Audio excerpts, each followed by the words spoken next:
ओम नमः शिवाय। हर हर महादेव। वट सावित्री की आप सभी को हार्दिक शुभकामनाएं। आज हम वट सावित्री व्रत कथा का श्रवण करेंगे। श्रद्धा जब संकल्प बन जाए और प्रेम जब तपस्या बन जाए तो जन्म लेती है वह नारी जो मृत्यु से भी अपने सुहाग को बचा लाए।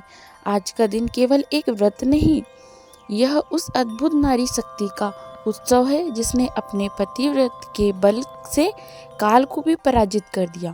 वट सावित्री व्रत हर सुहागिन का यह संकल्प न सिर्फ अपने प्रिय की दीर्घायु जीवन की कामना है, बल्कि यह विश्वास है कि सच्चा प्रेम कभी हारता नहीं। इस पुण्य व्रत को करने से जहाँ सौभाग्य अखंड रहता है, वहीं माँ सावित्री की कृपा से हर मनोकामना भी पूर्ण होती है। आइए माता सावित्री की इस दिव्य गाथा को सुनने से पहले हम यही कामना करें कि हर नारी का सुहाग अटल रहे, हर घर में प्रेम और सुख की वट वृक्ष जैसी छाया बनी रहे। सबसे पहले आप सभी को वट सावित्री व्रत की ढेर सारी शुभकामनाएं। आज का दिन एक परंपरा नहीं बल्कि प्रेम, त्याग और विश्वास की सजीव मिसाल है। वट सावित्री वह अनुपम अवसर है जब एक स्त्री अपने पति के लिए न केवल उपवास करती है बल्कि अपने प्रेम को तप का रूप देती है। यह व्रत माँ सावित्री के उस अद्वितीय साहस की स्मृति है जिन्होंने अपने पति शक्तिवान को यमराज के मुख से भी वापस ला दिया। यह कथा हमें यह सिखाती है कि नारी के पतिव्रत की शक्ति कितनी प्रबल होती है, जो मृत्यु के दरवाजे को भी मोड़ सकती है। अब आप जब व्रत का संकल्प ले तो मन में यह भावना रखें कि जैसे सावित्री ने अपने प्रेम को अमर किया, वैसे ही आपके सुहाग का आशीर्वाद भी अटूट रहे। कथा आरंभ करने से पहले हम सबसे पहले विघ्नहर्ता भगवान श्री गणेश का स्मरण करते हैं। हे मंगल मूर्ति, हमारी वाणी में मधुरता दो, मन में श्रद्धा दो और कथा श्रवण में कोई विघ्न ना आए, ऐसी आप कृपा करो। अब हम माता सावित्री और सत्यवान का आह्वान करते हैं, जिनकी अटल निष्ठा और सच्चे प्रेम ने स्वयं यमराज को भी झुका दिया है। माँ सावित्री, हमें भी वही शक्ति दो, वही विश्वास दो जिससे हमारा सुहाग, हमारा परिवार सदा सुरक्षित रहे। हम ब्रह्मा जी का भी आह्वान करते हैं, हे सृष्टिकर्ता, इस पावन अवसर पर हमारे जीवन में शुभ संकल्पों का सृजन करो। अब हम त्रिदेवों श्री ब्रह्मा, विष्णु और महेश का भावपूर्ण आह्वान करते हैं कि वे हमें धर्म और भक्ति और संयम के मार्ग पर चलने की प्रेरणा दे। हे भगवान विष्णु, हमारे परिवार में समृद्धि और सौभाग्य बना रहे। हे भगवान शिव, हमारे जीवन में शांति, सहनशीलता और विवेक बना रहे। अंत में हम सभी देवी देवताओं से, अपने पितरों से प्रार्थना करते हैं कि यह व्रत सफल हो, हर स्त्री के मन की हर मंगल कामना पूर्ण हो और यह कथा केवल एक कहानी न बनकर हमारे जीवन की प्रेरणा बन जाए।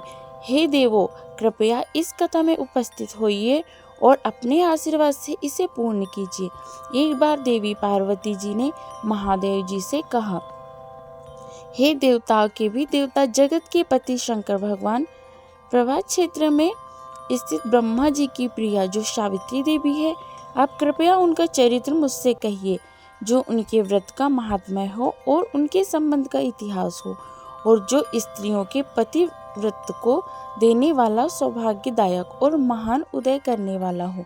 तब भगवान शंकर ने कहा कि हे देवी, प्रभास क्षेत्र में स्थित सावित्री के असाधारण चरित्र को मैं आपसे कहता हूँ।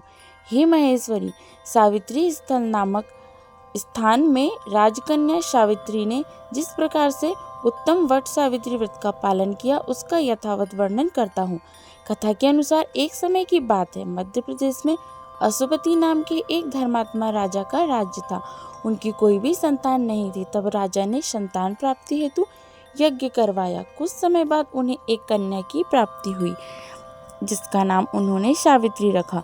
विवाह योग्य होने पर सावित्री ने दमदसेन के पुत्र सत्यवान को पति के रूप में वरण किया। सत्यवान वैसे तो राजा का पुत्र था, लेकिन उनका राजपाट छिन गया था और वह बहुत ही दरिद्रता का जीवन जी रहे थे। उनके माता पिता की भी आंखों की रोशनी चली गई थी। सत्यवान जंगल से लकड़ियां काट कर लाते और उन्हें बेचकर जैसे तैसे अपना गुजारा कर रहे थे।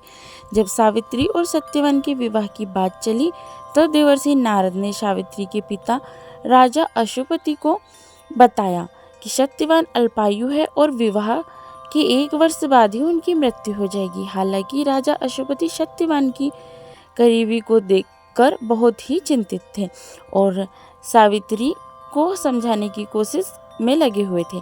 नारद मुनि की बात ने उन्हें और भी आर्थिक चिंता में डाल दिया, लेकिन सावित्री ने उनकी एक भी नहीं सुनी और वे अपने निर्णय पर अडिग रही। उन्होंने अपने पिता से कहा कि वे अपने जीवन में एक बार अपने पति का वरण कर चुकी है, अब वे इस निश्चय से कदापि नहीं डिग सकती। अंततः सावित्री और सत्यवान का विवाह हो गया। सावित्री सास ससुर और पति की सेवा में लगी रही। नारद मुनि ने सत्यवान की मृत्यु का जो दिन बताया था उसी दिन सावित्री भी सत्यवान के साथ वन को चली गई। वन में सत्यवान लकड़ी काटने के लिए जैसे ही पेड़ पर चढ़ने लगे उनके सिर में असहनीय पीड़ा होने लगी और वह सावित्री की गोद में सिर रखकर लेट गए। कुछ देर बाद उनके समक्ष अनेक दूतों के साथ स्वयं यमराज जी खड़े हुए थे। जब यमराज जी सत्यवान के जीवात्मा को लेकर दक्षिण दिशा की ओर चलने लगे तब पतिव्रता सावित्री भी उनके पीछे चलने लगी। आगे जाकर यमराज जी ने सावित्री से कहा, हे पतिव्रता नारी, जहाँ तक मनुष्य साथ दे सकता है तुमने अपने पति का साथ दिया, अब तुम वापस लौट जाओ।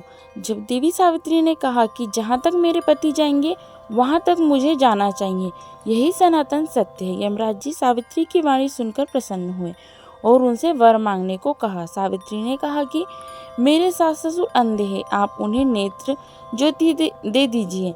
यमराज जी ने तथास्तु कहकर उन्हें वापस लौट जाने को कहा और आगे बढ़ने लगे, किंतु सावित्री यमराज जी के पीछे पीछे चलती रही। तब यमराज जी ने प्रसन्न होकर फिर से उनसे वर मांगने को कहा। अब की बार सावित्री देवी ने वर मांगा कि मेरे ससुर का खोया हुआ राज्य उन्हें वापस मिल जाए। तब यमराज जी ने तथास्तु कहकर पुनः उनसे लौट जाने को कहा, किंतु सावित्री अपनी बात पर अटल रही और वापस नहीं गई। सावित्री के पति भक्ति देखकर यमराज जी पिघल गए और उन्होंने सावित्री से एक और वर मांगने के लिए कहा। तब सावित्री देवी ने वर मांगा कि मैं सत्यवान के 100 पुत्रों की मां बनना चाहती हूँ, कृपा कर आप मुझे यह वरदान दे दीजिए। तब सावित्री देवी के पति भक्ति से प्रसन्न होकर इस अंतिम वरदान को देते हुए यमराज जी ने सत्यवान की जीवात्मा को पास से मुक्त कर दिया और अदृश्य हो गए। सावित्री देवी जब उसी वट वृक्ष के पास आई जहाँ पर कुछ देर पहले उनके मृत पति के शरीर को उन्होंने गोद में लिटाकर रखा था, तो उन्होंने पाया कि वट वृक्ष के नीचे पड़े सत्यवान के मृत शरीर में जीव का संचार हो रहा है और कुछ ही देर में सत्यवान उठकर बैठ गए। उधर सत्यवान के माता पिता की आंखें भी ठीक हो गई और उनका खोया हुआ राज्य भी वापस मिल गया। भगवान शिव देवी पार्वती से कहते हैं, हे देवी, हर पतिव्रता स्त्री को अपने पति का हर हाल में साथ देना चाहिए, परिस्थिति कैसी भी हो कभी साथ नहीं छोड़ना चाहिए। और पतिव्रता स्त्री में इतनी ताकत होती है कि वह यमराज से भी अपने पति के प्राण तक वापस ला सकती है। वहीं ससुर की सेवा और पत्नी धर्म की सीख भी इस कथा से मिलती है। माँ सावित्री आपने जिस दृढ़ नारी संकल्प से अपने पति सत्यवान को मृत्यु के मुख से वापस पाया, वह आज भी हर सुहागिन स्त्री के लिए प्रेरणा का अमित स्रोत है। आज का यह व्रत, यह कथा और यह पूजा केवल एक धार्मिक क्रिया नहीं बल्कि एक आत्मिक यात्रा है जिसमें विश्वास, प्रेम और समर्पण के बीज बोए जाते हैं। हमने इस व्रत को पूर्ण श्रद्धा, नियम और विधि पूर्वक संपन्न किया है। देवो, यदि जाने अनजाने में कोई त्रुटि हो गई हो तो हमें क्षमा करें। हम यही प्रार्थना करते हैं कि यह व्रत हमारे जीवन में सुख, सौभाग्य, शांति, संतुलन और स्नेह की वट वृक्ष जैसी छाया लेकर आए। माता सावित्री की कृपा से हर सुहागिन का सौभाग्य अक्षय बना रहे, हर स्त्री की मनोकामना पूर्ण हो और हर घर में प्रेम, समर्पण और विश्वास की ज्योति जलती रहे। इसी शुभकामना और कृतज्ञता के साथ आज की यह पुण्य कथा, यह व्रत और यह आराधना पूर्ण हुई। एक बार फिर से सभी प्रेम से बोलिए, सत्यवान सावित्री माता की जय, त्रिदेवों की जय, यमराज जी की जय, प्रिय श्रोताओं, ये थी आज की वीडियो कथा को सुनकर कमेंट बॉक्स में शक्तिवान और सावित्री माता की जय जरूर लिखिएगा।